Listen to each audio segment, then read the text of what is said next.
Se nós formos levar em consideração que os rumores são reais, verídicos e fatos inegáveis de PS5 e também Xbox Anaconda, quem sai na frente na próxima geração?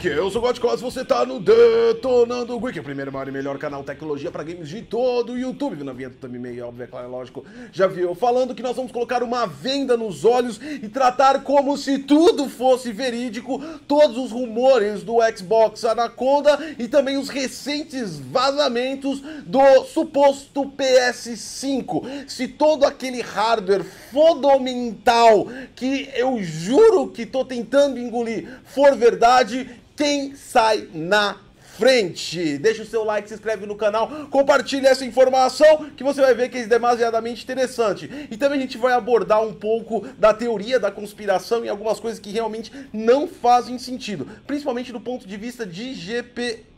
Recado super importante, GameCenterPaulista.com.br, pré-venda de Days Gone Mortal Kombat. Corre lá, Detonando Geek é o código de desconto. GameCenterPaulista.com.br, Detonando Geek, código de desconto 5% e você participa ainda da promoção, que é só comprar e já tá participando. Eu vou escolher um produto para você na faixa. Cerca de 3 semanas atrás tivemos aí um vazamento, suposto vazamento de rumores das especificações da nova plataforma Xbox para a próxima geração. Um codinome Scarlet e outro codinome Anaconda, respectivamente uma versão mid-range e high-end do console. Essa semana nós tivemos um vazamento aí que tem gente jurando de pé junto que é 100% verídico, um tanto quanto teórico e alguns pontos impossíveis também que a gente vai comentar aqui no vídeo. Mas cara, e se esses caras realmente estiverem certo, e se esses vazamentos todos explosivos, e se essa alta tecnologia de ponta foi realmente distribuída na próxima geração de consoles?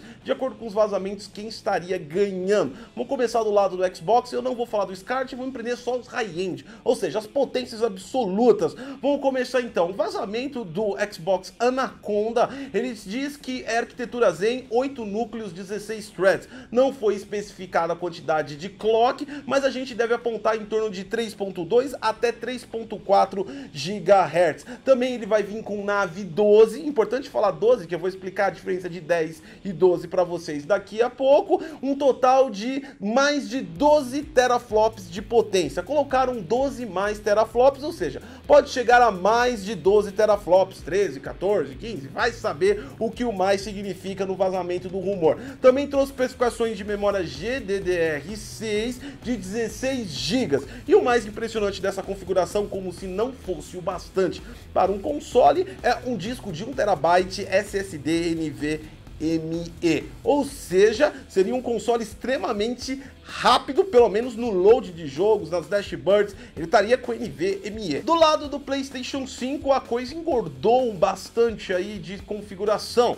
Vamos lá então, mesma arquitetura de CPU Zen 2, 8 núcleos, 16 threads, esses já foram mais específicos no clock, 3.2 GHz. Também foi colocado uma GPU nave, que a gente não sabe se é 10 ou 12, mas com um fator de performance de 14.3 teraflops. Surpreendentemente, as especificações nos impressionam, ao contrário do Xbox que foi no NVMe, nos impressionam os rumores na memória. A quantidade de memória do PS5 seria 20 GB GDDR6 mais 4 GB DDR4 disponível para o sistema operacional. É importante falar que já saiu o rumor do rumor. Algumas pessoas apontaram que era 16 GB GDDR6 mais 4 DDR4 para ser operacional, formando um total de 20. Mas o rumor oficial, ou seja, a fonte do rumor oficial que saiu de um fórum, especifica 20 GDDR6 para jogos e 4 para o sistema operacional. Que loucura! 24 GB de memória em um console, eu acho que a galera tá viajando um pouco, porque se você for parar para pensar, nem existe tanta necessidade, talvez, de tudo isso, né? Se você for ver 4 GB de memória dedicada apenas ao sistema operacional, o Windows 10, que é um sistema operacional completo e pesado, gasta em torno de 2.5 GB na sua operação básica, sem software, estou falando só ele. Isso quer dizer que um sistema derivado de FreeBSD como o do PS4 tem um gerenciamento de memória muito mais efetivo e pela quantidade de serviços que é ativado em um console é muito inferior ao de um sistema operacional completo, né? Então 4 GB aí tá super bem dimensionado para um futuro aí eletrizante para os próximos talvez 15 anos aí do PlayStation 5, mas a gente não vai abordar isso agora, por mais que eu esteja louco para falar que essas specs são tanto quanto malucas em determinados pontos. De outros pontos elas fazem bastante sentido, sim. Vamos lá então. Com essas configurações a gente pode falar que os dois consoles vão adotar nave. Isso já está quase certo, isso a AMD aí já vem lançando. Aliás, a AMD se tornou aí a queridinha de todas as plataformas. Ela entrou no Google e eu não sei quem vai ganhar a próxima geração. Se é Stadia, se é Microsoft, se é Sony, até mesmo a Nintendo, quem sabe aparece aí num console mais poderoso. Eu não sei quem vai ganhar a próxima geração, cara. Eu sei que quem vai ganhar definitivamente a AMD. Literalmente a AMD está se tornando a empresa com maiores números de dispositivos gamers no mercado, através dos seus processadores semi-custom, linha Ryzen e agora as arquiteturas de GPU, principalmente Navi 7 nanômetros, que deve vir sim dentro destes console. Pois bem, então, do lado do Xbox nós temos 12 teraflops, 12 mais, e do lado do PS5 nós temos 14.3 teraflops. Eu vou considerar aqui de uma forma concisa, como nós não temos a certeza absoluta, e principalmente da onde tiraram esses 14 e 12 teraflops, sendo que só tem especificação de nave e não a quantidade de núcleos computacionais dessa nave, como se saiu a matemática de teraflops sem saber a quantidade de núcleos computacionais da GPU. Isso é muito importante saber. Então, dessa forma, como a informação está difusa, eu vou igualar. Eu vou entender que os 12 mais do Xbox Anaconda é referente a 14 teraflops. Vamos empatar 14 níveis de GPU, nós estaríamos igualados, o que provavelmente venha a acontecer. Os dois consoles possuem arquitetura AMD, os dois estão tendenciando a arquitetura de CPU Zen 2, 8 cores, 16 threads, e os dois vão vir com nave, então deve ser igualar o poder computacional.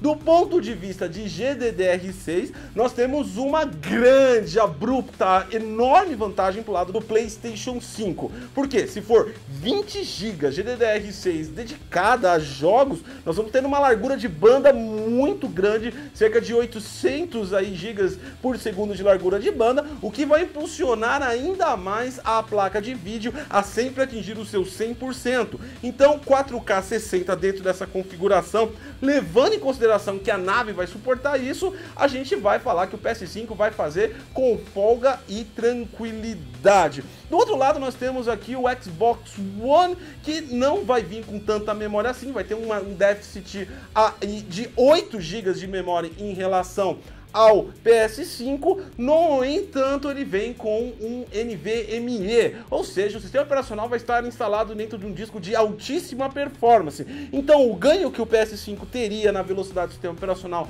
de acordo com o uso da memória de 4 GB, o Xbox compensaria com esse NVMe, e com certeza absoluta o Xbox seria, se for esse NVMe fato consumado, o console mais rápido de load, não tenha dúvidas sobre isso. No entanto, a performance bruta, com certeza absoluta, iria para o PlayStation 5 graças ao uso maior da memória e largura de banda. Isso daria uma vantagem de implementações gráficas, isso daria uma vantagem de FPS e isso daria uma vantagem de funcionamento global dos jogos muito mais performática do que o do Anaconda. Muito mais performática, que eu digo é que provavelmente se essas specs fossem reais e lançassem hoje, nós teríamos o que nós tivemos no começo dessa geração 2013, onde o PS4 alcançava 1080p e o Xbox alcançava 900p em grande número de jogos. Isso acontecia, essa diferença, ou seja, eles vão sempre bater um de frente com o outro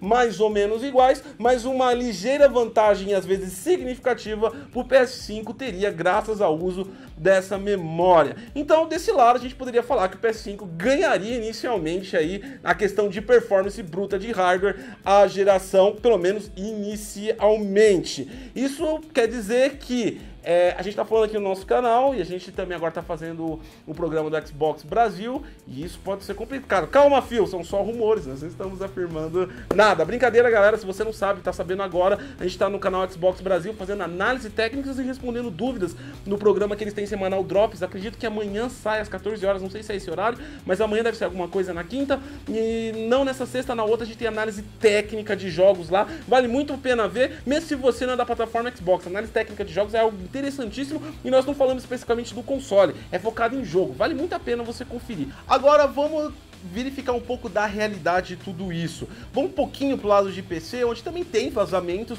inclusive vazamentos de nave. Se você não sabe, nave ainda nem lançou para PC. É uma arquitetura totalmente fechada ainda da AMD, tá tendo muita especulação pro lado de PC, tá com uma data prevista para lançamento em junho. Em junho também nós esperamos ver algum tipo de console, principalmente do lado da Microsoft na E3. Então nós devemos ter alguns tipos de lançamentos, tanto para PC quanto para console nesse período. E os vazamentos de nave não apontam essa coisa maravilhosa toda que talvez seja aí o que estão dizendo. Basicamente, nave é dividida em duas categorias, nave 10 e nave 12, tá? Nave 10 é a categoria high-end de nave, que foi especulada como uma RX 3080. Ela seria equivalente hoje na performance de PC a uma RTX 2070. Tá joia, galera? Segundo os rumores também do lado de PC, isso não é confirmado o que eu tô falando.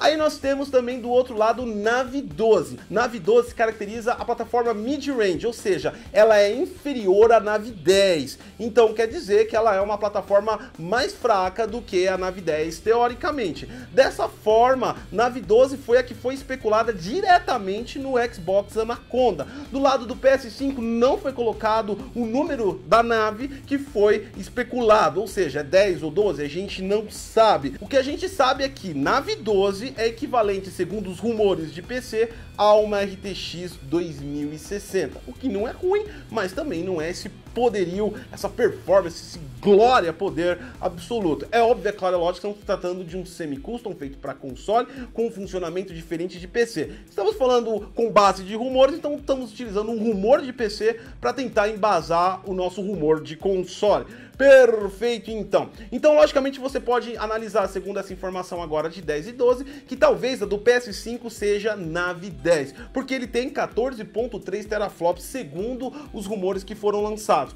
Perfeito, então, 14.3 teraflops não quer dizer absolutamente nada. Oh, Goticos, você tá sendo cachista agora, só porque tá no programa Xbox de sextas-feiras quinzenais, fazendo análise técnicas e participando do Drop Xbox todas as quartas, às 14 horas. Isso foi um puta do merchan foda que eu fiz embutido, você nem percebeu? Calma, o que eu quero dizer é que a contagem de teraflops tem que seguir aí um padrão correto para você mencionar eles, ou seja, para você mensurar eles, desculpa. Ou seja, você precisa contar os teraflops da própria arquitetura. Eu vou dar um exemplo clássico para vocês. Eu tenho uma Vega 64, ela tem 13 teraflops, 13 ponto alguma coisa teraflops.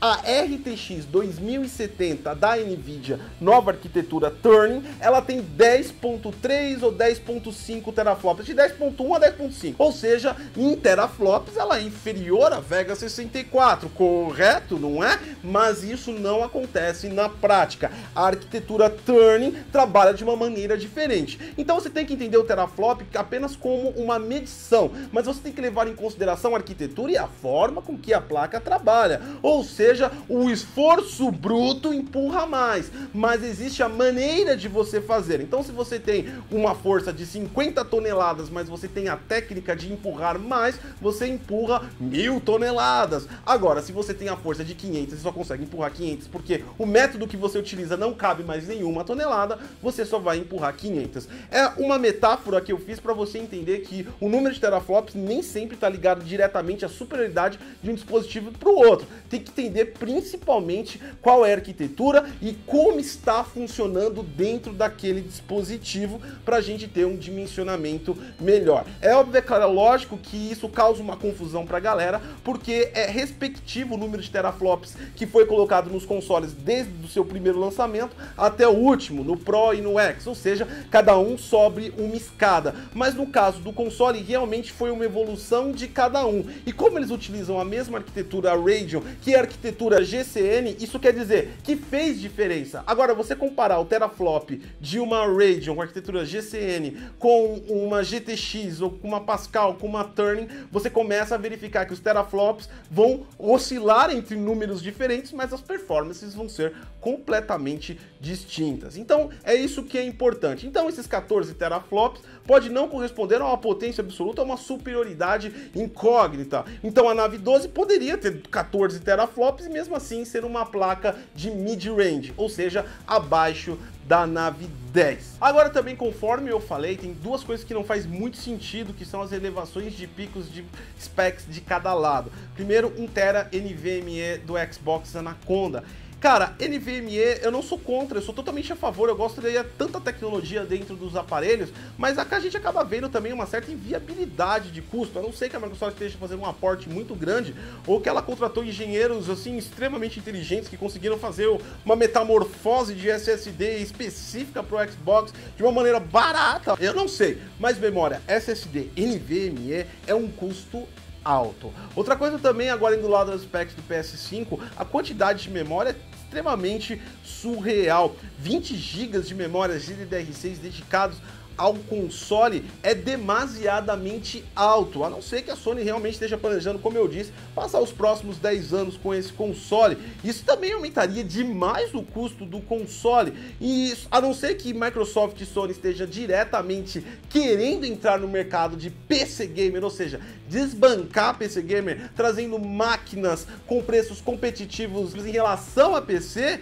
se essa for a estratégia, beleza, esses specs estão certos. Agora, se a ideia é continuar no mundo de console, esses specs estão bem estranhos. Uma coisa também tem que levar em consideração, que mesmo a gente desacreditando do preço, também não pode deixar de pensar que pode ser verdade. Por quê? Porque também tem um boato, por exemplo, da Microsoft, que vai lançar o Xbox One S novamente sem o drive de Blu-ray. Ou seja, a geração atual não vai ser morta. Então isso quer dizer que eles podem lançar um console extremamente mais caro e continuar vendendo o que eles estão fazendo agora. O que a gente tem que ter um pouco é de pé no chão. Eu acredito que esse dimensionamento de memória tá muito alto pro lado do PlayStation 5, assim como o dimensionamento de NVMe tá muito exorbitante pro lado do Xbox One Anaconda, e tudo isso deve ser aí mais lapidado conforme os anúncios oficiais forem saindo. De uma coisa a gente tá certo, Zen 2 crescente cada vez mais com a possibilidade real de arquitetura de CPU, Nave também crescente desde o ano passado, cada vez mais se firmando com uma possibilidade real de GPU, e Nave é interessante falar que o GDDR6 acaba não sendo tão especulativo assim, porque a AMD já anunciou que Nave trabalha com HBM2 e também com GDDR6, ou seja, ela é articulada para trabalhar com os dois tipos de memória, então é bem possível. Entre 12 e 16 GB é um número excelente, não só para um console, para uma placa de vídeo já seria fenomenal. Passar um pouco disso pode ser aí um aumento de custo desnecessário e um desaproveitamento atual dos jogos que ainda vão sair, que mesmo assim não vão utilizar tudo isso. O que a gente sabe é, sim, vão vir máquinas muito mais potentes do que foi na geração passada. Pelo menos essa lição foi aprendida tanto pela Sony quanto pela Microsoft, que no início colocaram hardwares bem fracos em relação à época que já estava. Então nós devemos ter hardwares bem mais maduros. Só para finalizar, uma comparação que estão fazendo diretamente